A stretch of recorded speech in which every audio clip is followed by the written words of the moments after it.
What's up, guys? Welcome into Good Morning Lambo. My name is Clayton. You can check us out on packernet.com. Find me on Twitter at Packers_access.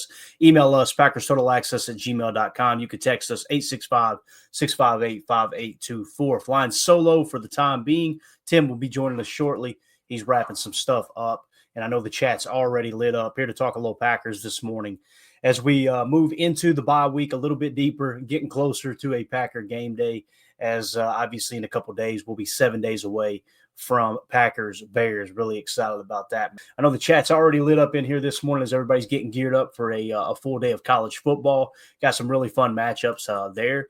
I'm really looking forward to Michigan, who is, I believe, unranked now, facing a top 10 Indiana team, which is going to be a lot of fun. That'll be one that I'll probably have on in the background as I'm doing some Chalk Talk prep. Just so you guys and gals know, the plan is Chalk Talk Tuesday. We will still do Chalk Talk Tuesday.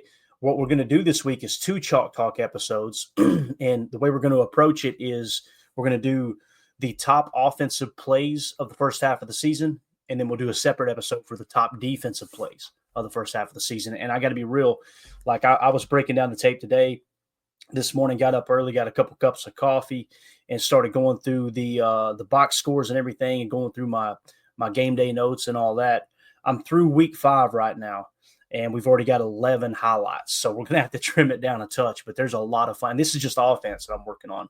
You guys know the defense probably has even more top plays, if you will, of the first half of the season, seeing how well they played there with the turnovers and whatnot. So, but like I said, the chat's lit up. We got Nick McSwain in the house. We got Blake B, United Bates, Prince, Chris N, Andres, Josh Vallanningham.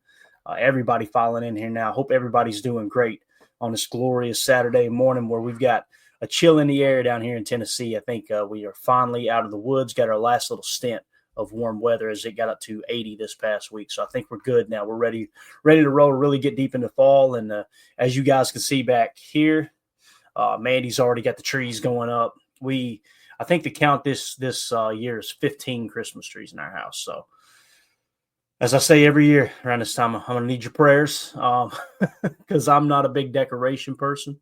And Mandy is gung-ho about it until it comes time to really dive in deep, and then she starts asking for help. And it's just not a good vibe in the house, if you know what I mean. I'm excited to be wealthy enough one day to just pay someone to decorate the entire house and let Mandy walk around with a hard hat on, just kind of instructing people on what to do. So, but anyway, Nick McSwain in the chat brought up a great point here. Actually, before I get to that, we put a poll question up, all right? And the poll question is, how many wins do you believe the Packers will finish the 2024 season with? And the options are 10, 11, 12, or 13. Now, I know there's some that say, hey, man, it's not a guarantee you win 10. I completely understand that. And there's others that say 13's out of reach, okay? Or 14 isn't out of reach. The way I look at it is, listen, let's try to approach it from a realistic standpoint. And, I think 10, 11, 12, and 13 are pretty realistic. We could have went 9, 10, 11, 12, right? But we chose to go this route. So everybody get your vote in, and we'll try to check on that here in a little bit. It looks like we got several votes in already, and right now 11 wins is winning at 50%, 12 wins at 40%, 10 wins at 10%, and no one has voted for 13 wins yet. So I think that's a pretty good, a pretty realistic sample size there, to be honest with you. I'm in that 11 to 12 win range. Obviously, that's why I put those numbers up there. I think 12 is very much on the table, but I also think that 11 isn't, unreasonable either. We got Tim joining us now. Tim, what's up, brother? Good morning, sir. How you doing? Morning. Diesel's hitting the system right now. You go, man. I tell you, we got in late last night from the football game. We went to Knoxville and watched the playoff football game for the nephew, and it was rough getting out of bed this morning. I ain't gonna lie. Did he get the dub? Nah, no dub, man. We hit a buzzsaw in Gibbs. Gibbs, if you guys don't know, that's the high school that Kenny Chesney went to. A lot of his music videos were filmed down there and all that. But they got a good ball club. I think they went 9-1 on the year, and they play in a tough area too, where you got some big programs. So Emilio knows a little more about that probably than I do. I haven't lived in Knoxville for several years, but it was fun though. Stadium's awesome. The people were great there. It's just back in the country, just good salt of the earth country folk. It was a good time, man. But again, we got back late. Of course, Mandy had to stop at Buc-ee's. They love Buc-ee's. So I find myself in there after midnight in Buc-ee's walking around going, why the hell ain't I home yet? But that's the way it goes, right? So everybody loves Buc-ee's down here. I don't know. I just don't I don't get into it much. I guess I'm the Grinch when it comes to Buc-ee. So let's see what else we got in here real quick. So this was a cool question, Tim. You actually jumped in just in the nick of time, man. Nick McSwain, good morning, PTA. 2 morning shows in a row. Me lucky that, Jan. Nick McSwain also said, if you had to choose right now, would y'all pick up Wyatt's 5th-year option? Talking about Devonte Wyatt. I think this is a great question. I really do. And he also went on to say, and I'll pull this back up in just a second. He said, less than 50% of first-round draft picks get a second contract with their original team. Doesn't look like Quay is going to get the option, so hopefully Wyatt does. I agree with the first part. I don't know if I agree with the second with Wyatt, and I'm not prepared to do too much digging here on the money. If you guys want to put it in the chat, maybe the guesstimate on what Wyatt's 5th-year option would be, because I think there's several factors that come into play there. Essentially what you're doing, though, is you're saying it's a 5th-year option that's very, very much comparable to starter money. So you're saying this guy is a starting caliber player, period, case closed.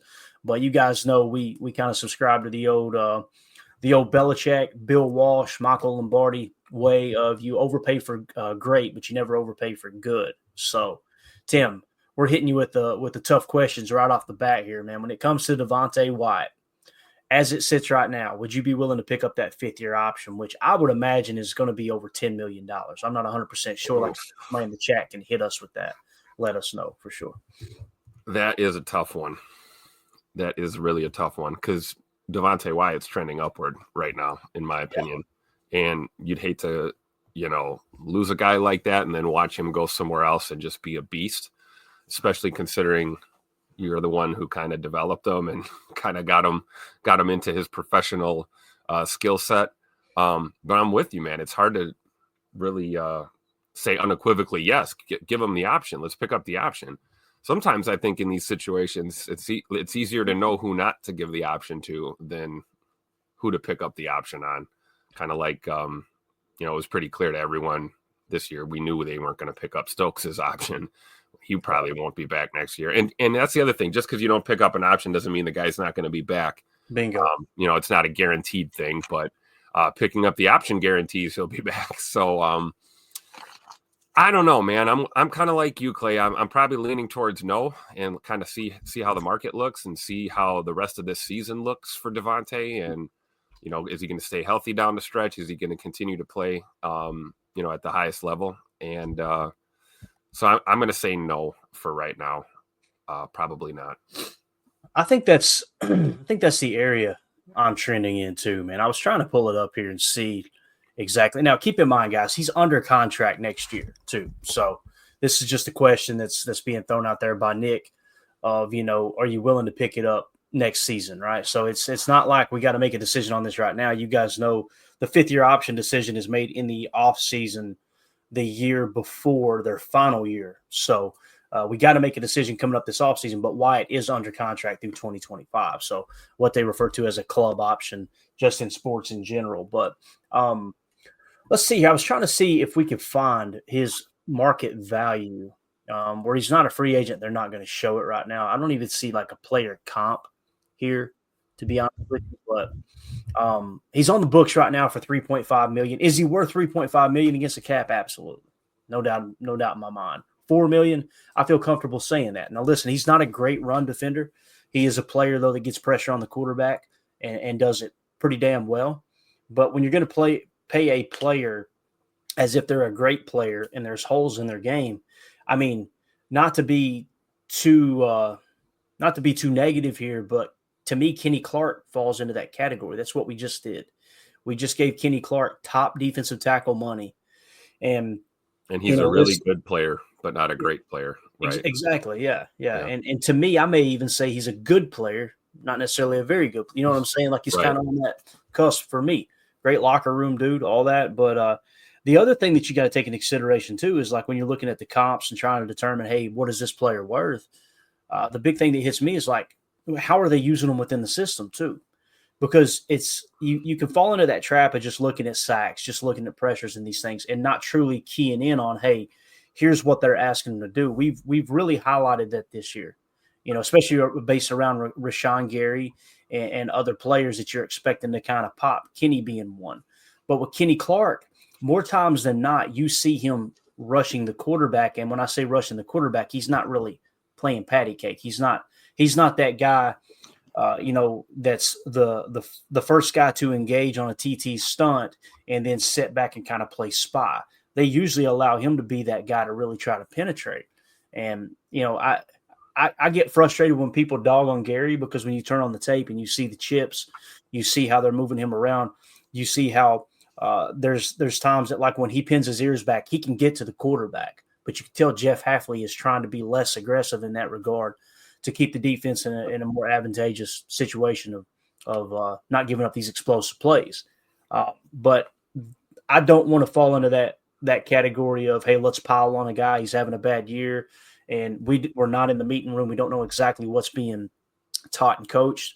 But to me, Kenny is higher on that list of, hey, this guy's not performing, than Rashawn Gary. Rashawn Gary's having a bad year. Said it all year long. Don't get me wrong. He's having a bad year. It's just not as bad as PFF's trying to draw it out to. And most of the fans that are just watching the box score, they're complaining about it, and they're not truly looking at the tape and going, okay, here's what he was asked to do on these plays. So as far as Devonte Wyatt, though, I would have to say no as well right now, Tim. I would. Yeah. And it kind of pains me. We're saying that right now. We're not saying period forever, Yeah. And like you said, it's not like he's going anywhere next year. So got a lot of time. And that's the thing too, is like the 5th-year option is a tool for the club to say, wow, this dude, and it's why, what Nick said there on the previous comment we had on the screen, only 50% of the first round picks, options picked up. People going, man, that seems like a low number. It is. It may seem like a low number to the person that thinks that that's a benefit to the player. That's not a benefit to the player. It's a benefit to the club that you go, holy cow, we got a TJ Watt here, and he's going to break the bank. Let's go ahead and activate that 5th-year option. It's going to be cheaper than what his cap hit's going to be when we extend him. If you treat it in the opposite direction, which in my opinion, they did that with Darnell Savage. Darnell Savage is not that player that you go, holy crap, we've got to have him, right?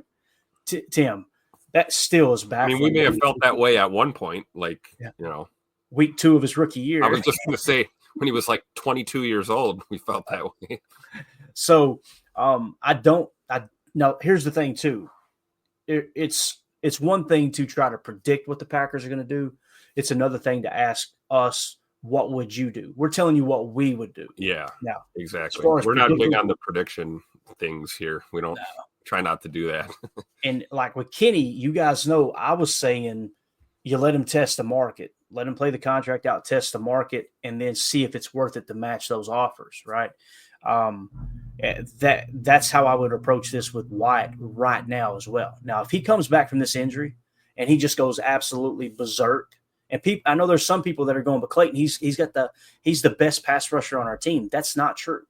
His pressure rate is significantly lower than Rashawn Gary's. It's actually lower than Kenny Clark's, I believe, as well. It might be higher than Kenny's. But you can't treat him like he's if you hit somebody with a 5th-year option, you're saying they're a top 10 player at their position. I personally don't see that right now. So let's see. Aaron Rodgers with the super chat. Thank you, 12. Said, morning, fellas. With it be my first time at Lambeau in 2 weeks, any recommendations? I'm parking near Oneida entrance. Go Pack Go. Man. Here's the guy. Yeah, look at that. There's a lot of things. First of all, congratulations. Parking near Oneida entrance? Wow, you got a parking pass, a lot 1 parking pass too? Man, that's how you do it, dude. Wow. Go all out. I'm not sure exactly what the question's asking here when you say any recommendations. If you're saying like, hey, what should my game day kind of consist of, pregame and everything, Tim, I would definitely want to hear your take because you've got a lot of experience there in lot 1. Me and Mandy, when we go to games, we want to get up as early as possible and get out there. Yep. And we like to do some laps around the stadium. We'll go into the atrium. You drop into the pro shop just to feel the kind of like I'm that dude that I'm not a big people person. You guys are like, no kidding. But like Christmas time, I like to go about a week before Christmas and just get out in the madness just for a day or two and just kind of experience it. I'm done with these folks. Let's get back home. Let's get back to the ranch here. So that's kind of how I approach game day is get out with the tailgaters, meet people, have fun. You're going to get offered a lot of drinks. You're going to get offered a lot of food. A lot of food. Yeah. They've got the what's the building called there right in, I think it's in the it's on the Oneida side. It used to be called the Johnsonville Tailgate something village. Yeah, Johnsonville Tailgate Village, I believe it is. That's pretty cool.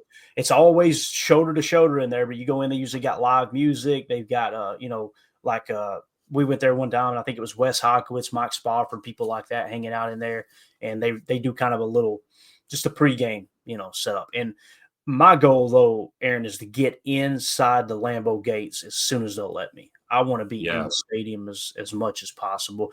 And we usually sit in the box, so we'll go up to the loft we've got access to and hang out up there pregame, watch the flyover if there is one, all that good stuff. But, yeah, as far as the game day festivities, for me, it's all about staying in that parking lot until the gates open and just mingling with the people. But, Tim, what do you think, man? Yeah, no, that's a great game plan. And I guess my first piece of advice is it's your first time at Lambeau. Give yourself plenty of time so you don't feel rushed. Don't overly plan your day and try and do too much in one day, because then you're going to feel like you're just running around chasing down experiences. I would agree with Clayton's statement. Get out there early. I believe the Niner game is a 3:25 kickoff. I don't have my schedule in front. I got it right here. I'll pull it up. I think it's 3:25. Yep. Okay, so 3:25 kickoff. So you're going to want to be out near 1265 by like 11 a.m., 10:30, 11 o'clock in the morning at the latest. Get out there, get the full experience. If you're going to be on the east side of the stadium, a lot of great spots to meet people. Lot one is Tailgate Kingdom over there. But like Clayton said, don't have too much to drink, too much to eat too early, and then end up with that last push, we call it, which is big push. All of the drunkards trying to get into the stadium.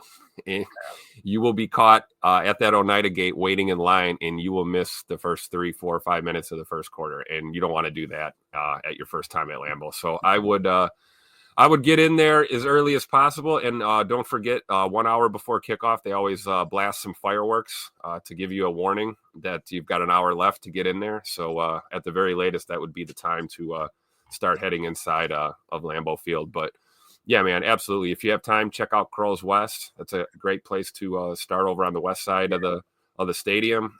Check out Titletown while you're over there, and then of course after the game, 1919 Kitchen and Tap. I don't need to say any more. Look, Clayton's over there. He's already thinking about, what he's going to get. He loves that. What do they got there? The beer cheese soup over there. Bro, I'm telling you, I call it the trifecta. You've got the cheese curds, you've got the beer cheese soup, and you got the elk stroganoff. All right. Now, listen to me. If you eat that elk stroganoff, you better not plan on doing anything the rest of the day, all right? Because you're just going to want to lay down and take a nap. Especially if you follow it up with the cheese curds. Yeah. Cheese curds make my stomach hurt all the time, but I do eat them, though.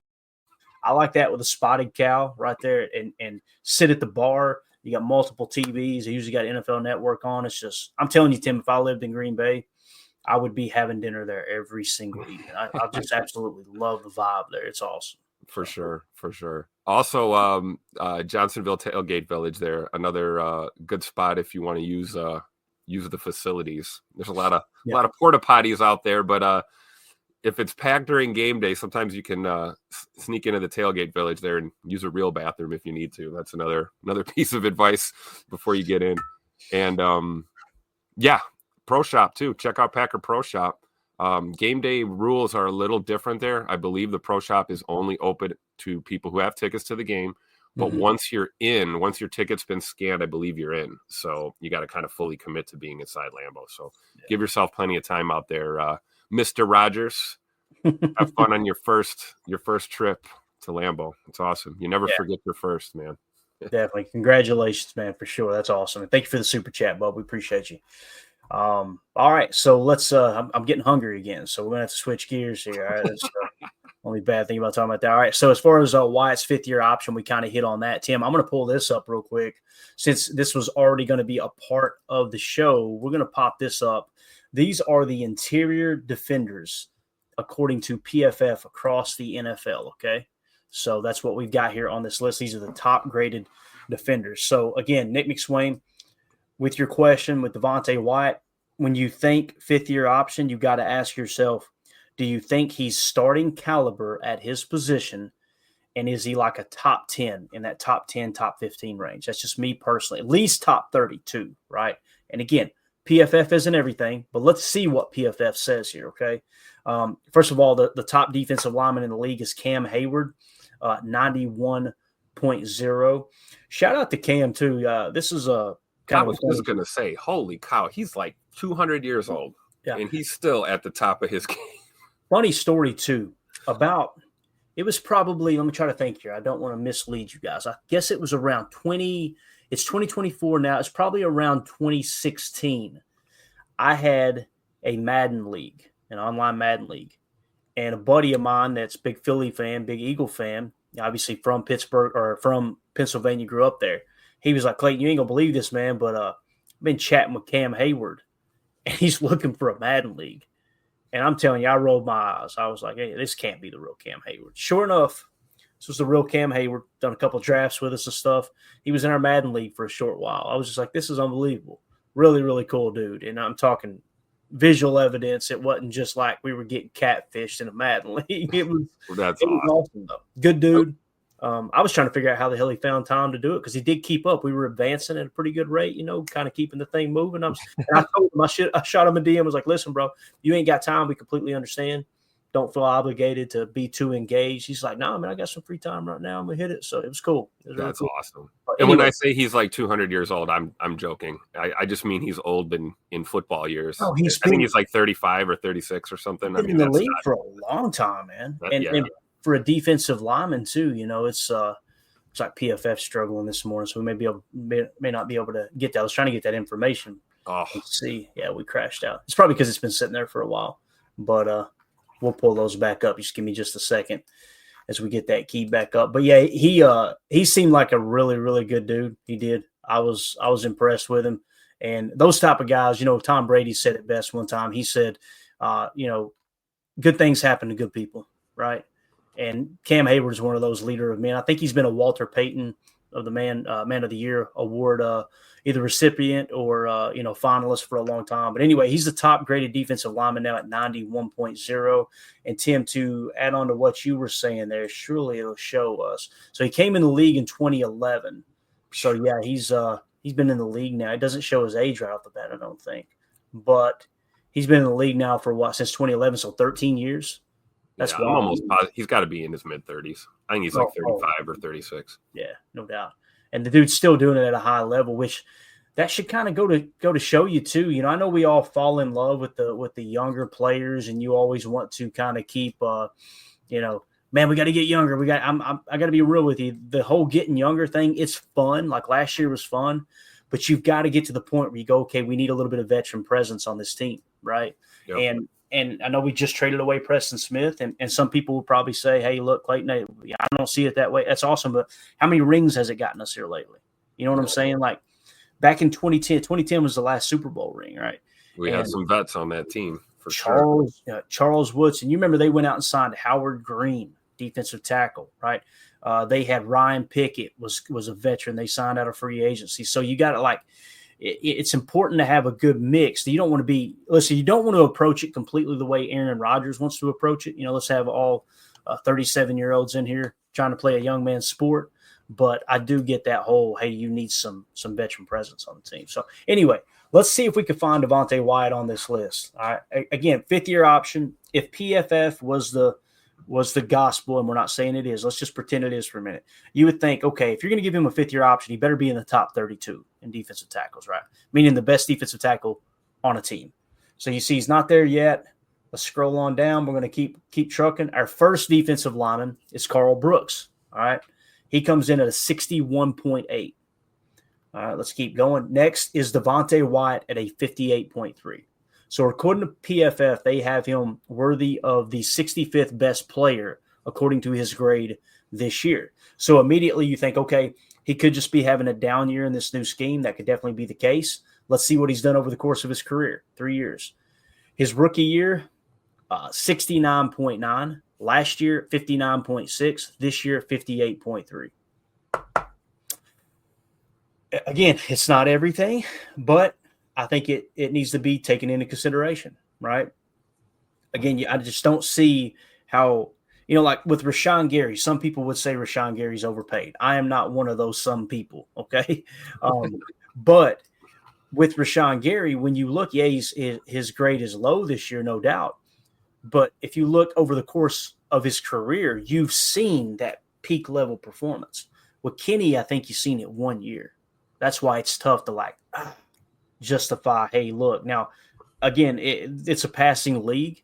Kenny had his career high in sacks last year, I think it was, in a 34 jam front.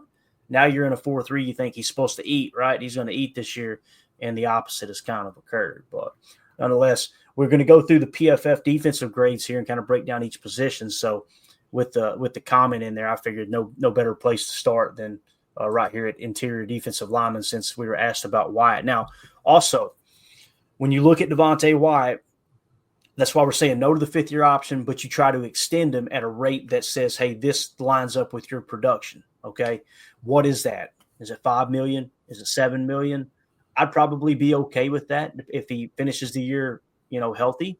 But you get into that 8, 9, 10 range, I'm kind of and the reason being is like look at Carl Brooks here, 61.8. Limited snaps, obviously.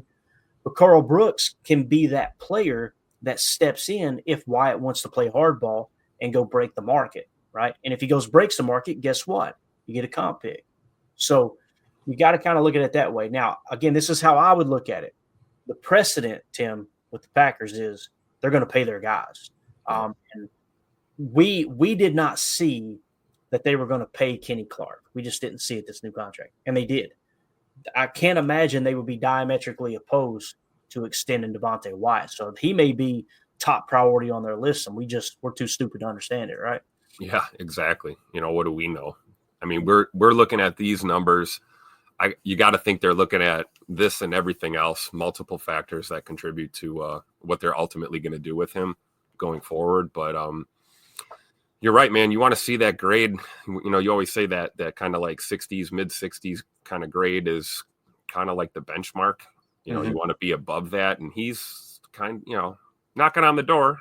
What was he, a 59 or 58, something like that? I mean, he's getting there. And this is year 3, right? Yep, year 3. Year 3. So, I don't think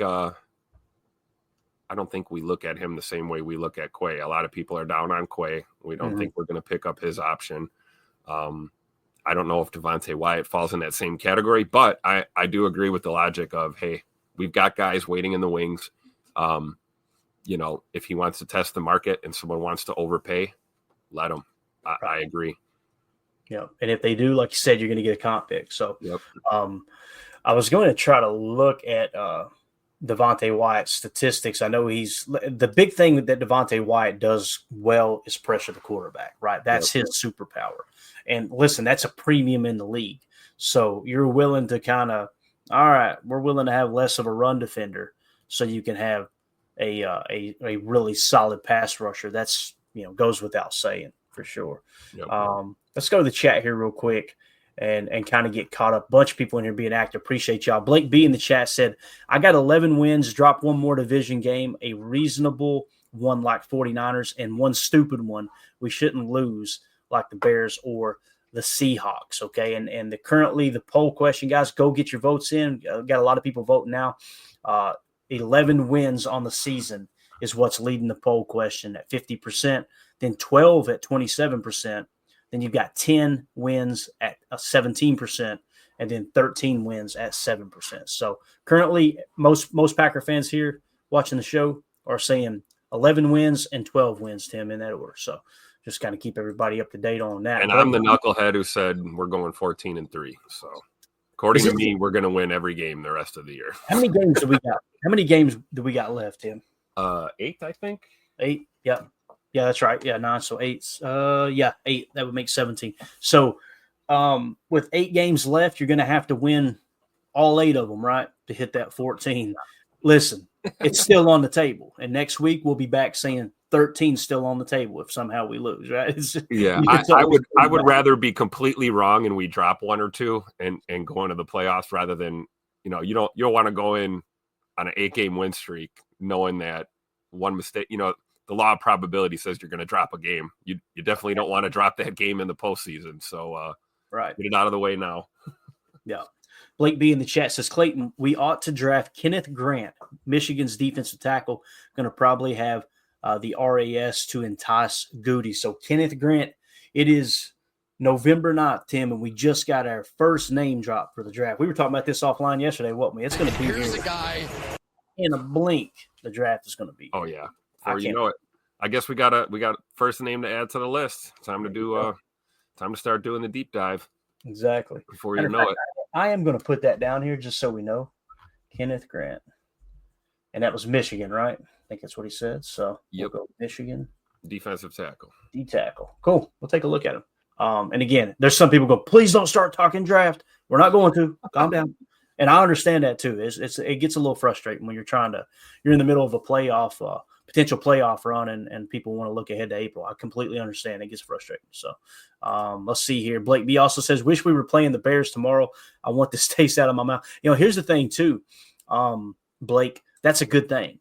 This team, they went into that bye week with, carrying this L. They had to think about it for 2 weeks. You think they haven't worked their asses off? Like they're putting the work in, no doubt. Yep. Let's see here. Ben Holden, who do you think is great versus good on the D line? I don't know if you're talking about our team or in the NFL in general. There's a perfect example of it. As far as great, here are your great players at defensive line on the year. Cam Hayward, 91.0. Dexter Lawrence, 90.0. Chris Jones, 89.5. Calais Campbell, 83.4. Looks like wow. McNeil for the Lions, 80.4. Travis Jones, 79.7. So when I say great, to me, 75 and above kind of feels like, okay, that's great over very good. If you grade out in the 70s and you get that big contract, I'm not going to scoff at it. I'm not going to be mad about it because that is a solid grade, a really good grade.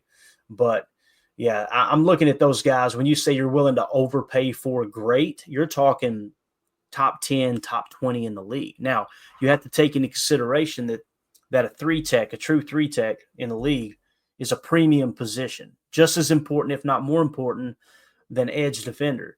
So you're going to overpay for players at that position. It's going to happen. So you may look at some of these guys and say, they're right outside of the great, category, but we're going to pay them like they're great because it's that important of a position.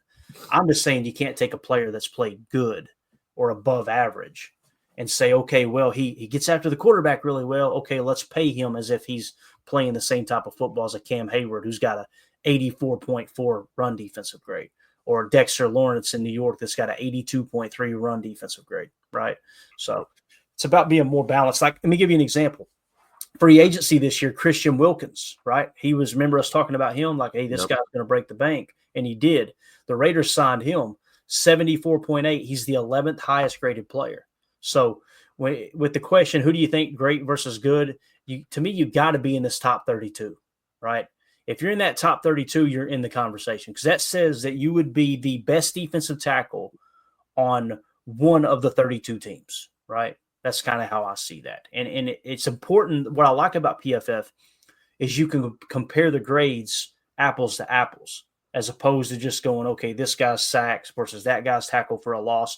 They're being asked to do different things at different positions, and then you peel it back another layer. They're being asked to doing different things in different schemes, right? So all that needs to go into consideration. But hopefully that answers your question there, Ben. I would say you better grade out in the top 32, and you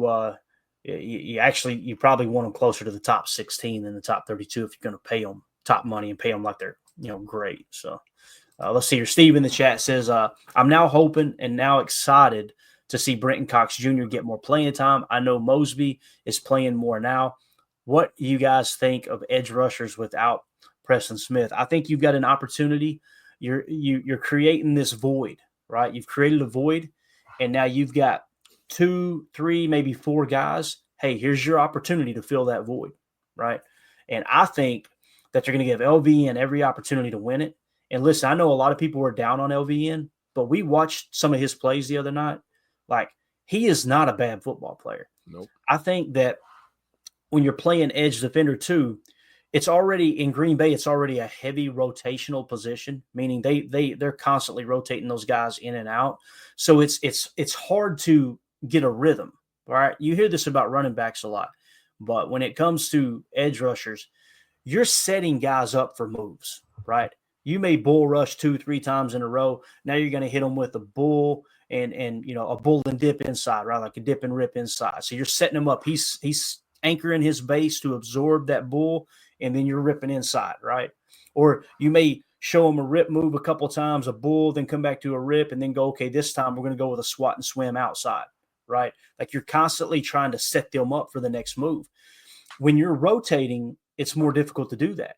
Now you add another layer to that, and you're a backup player that's not rotating on a consistent basis. You're just getting 14, 20 snaps. It becomes even more difficult to set those guys up with those pass rush moves.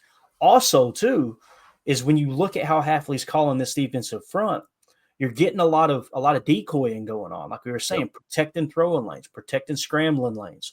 You'll have 4 rushers on one player, and there's only 3 that's actually going after the quarterback. One will engage with a couple guys, and you'll see him protect a rush lane. And I can't look at that guy who's protecting that rush lane and go, he got beat. Man, look at him. That's why people – the laziest thing I've heard all year is people complaining about our edge defenders being blocked by tight ends. And then you go, man, really? Rashawn Gary got stonewalled by a tight end? Or Enigbare got stonewalled by a tight end? No, it was a tight end, a tackle, and a running back.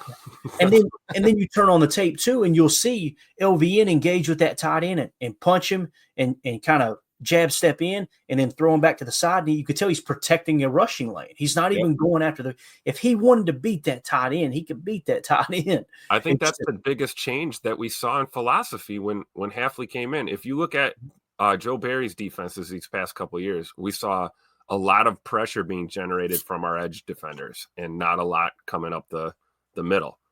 I think it's completely opposite what Coach Haff. Coach Haff is emphasizing exactly what you just talked about from our edge guys. And then we're creating this pressure, this bull rush pressure to the inside. And then we're also getting creative with stunts and twists and things like that. So I think the design is, because what we saw a lot last year and the year before was pressure coming from the edges, but guys weren't maintaining contain. And so quarterbacks were able to get out of there and extend plays and light us up. You can't really do that if you're pinning them in the well and you've got your edges are holding contain and you're getting pressure up the middle. That's where you're finding some success. So I think it's just a change in philosophy too that we're seeing here barely about half a season into this new 43. Just my opinion. I don't know. I'm not saying that's gospel, but just the way I'm seeing it. Yeah. So to answer Steve's question here, I don't think the edge room is better without Preston Smith. I want to be extremely clear here. Yeah. I don't think your edge room got better letting Preston Smith go for a 7th round pick. However, you're going to allow these other guys to get these reps. Preston Smith was a progress stopper, right? And listen, those are 2 different things. You can be a better unit with that player on the team, but him also be a progress stopper. Those 2 things can exist together. So now you're going to see LVN kind of get his opportunity to work in tandem with Rashawn Gary and obviously JJ Enigbare. And, like you guys said, Brenton Cox Jr. Another thing, too, we've seen Carl Brooks kick outside in a wide 9. You haven't seen it since Wyatt's been hurt. Mm-hmm. But now that Wyatt's back, expect to see Carl Brooks play a little wide 9 now. That's something he played in college, and he was damn good at it. What I mean by wide 9, outside shoulder of a tight end, that far out, when you're looking at the text and everything. So, all right, Steve, appreciate it, buddy. Let's see. J. Cole said, I like what the Steelers have done with drafting their defense. You need football players, not just athletes. You are preaching to the choir, Jay. Preaching to the choir, man. All the athletic traits and everything, they matter. They're important, don't get me wrong. But the top priority should be the tape. The athletic traits, the RASs or whatever the Packers use as far as an athletic score to kind of draw parallels amongst players across the league, to me, that should be the tiebreaker. not the thing that skyrockets them up. And the reality is the Packers love drafting first-round picks that have just crazy athletic ability. They're expecting them to be gone sooner. And my opinion, I could be wrong. I'm just a dumb redneck fan from down here in the South. But I think that the reason you hit more on second, third, and fourth round players, or second, now Tucker Kraft hit. I wouldn't say we've lit the fourth round or the third round up, but he's a third round pick, obviously. Second through, say, the fifth is because you take your eyes off of that now. And you're like, okay, we're not so much worried about the athletic as much as the tape. And then all of a sudden you hit on people like Romeo Dobbs. You hit on people like Jaden Reed in the second round and players like that because you're not as focused on that RAS, albeit Jaden Reed, from what I understood, came in, worked out, and just absolutely torched the workout for the Packers. So it's like we're just looking at combine numbers. We're looking at pro day numbers. We don't even know what happened behind the scenes. That's not to even mention the interviewing process too, which is absolutely huge. Obviously, that's the big thing with Evan Williams that's now came out is he absolutely wowed them with the interviewing process. And lo and behold, Goody trades up to get him, and we've got arguably the best rookie defensive player of the draft is what it's looking like. Hopefully he can get healthy soon. So, all right, let's see. Drew D in the chat. If you had a choice at an elite edge or an elite 3 tech, what would you take in the draft? That's a great question, Drew. For me, it would be the 3 tech. And the 3 tech is going to have more impact on the running game. The 3 tech is also closer to the quarterback. When we go into a game and you play someone like a TJ Watt, let me ask you this. Who would you rather face, TJ Watt or Aaron Donald? I would rather face TJ Watt for the very reason that you can chip and he's further away from the quarterback. When protection breaks down, one thing that's common knowledge across the league is offensive linemen are taught you protect the end first. You'll let the free rusher come off the edge, but you better not let that 1 or that 3 tech come untouched because the quarterback is dead. Dead meat. Yeah. So I would take the 3 tech. What about you, Tim? Would you take the 3 tech? I smiled when you said that because I'm like, oh, here's another one we agree on for sure. And like I said, I feel good about our edge group that we have now. And don't forget, Goody could make a move in free agency. We don't know. He could add another edge rusher to the equation, especially once we see what, the quote unquote fallout of the Preston Smith deal is going to be. You never know. These guys could step up and we could, keep the ball rolling and look really good there in our edge room. I think the 3 tech is more valuable, especially considering that we know Kenny Clark is not going to be here forever. That's a guy that has been known to play there on occasion. I think if we had, and he's using the term elite, that's the key part here, elite. Right. So we're talking elite edge versus an elite 3 tech. I'm with you. You get a big monster in the middle, man, that can affect those passing and rush lanes, man. That's huge. I feel like we're talented. We got depth at edge, and if it were up to me, I'm taking the 3 tech for sure. Yeah. Completely agree. I don't know if we're trading up to get one. I don't know if I'm going that far, but if there's, if we're in a position to pick and someone has those attributes, they do have a high RAS. They also have, great tape. They're, like you said, there's a whole process that goes into this, but there's one on the board. I'm taking the 3 tech for sure. Yeah. Same. For those of you who listen on the pod, that's going to do it for hour 1. We will see you on the other side for hour 2. We appreciate y'all.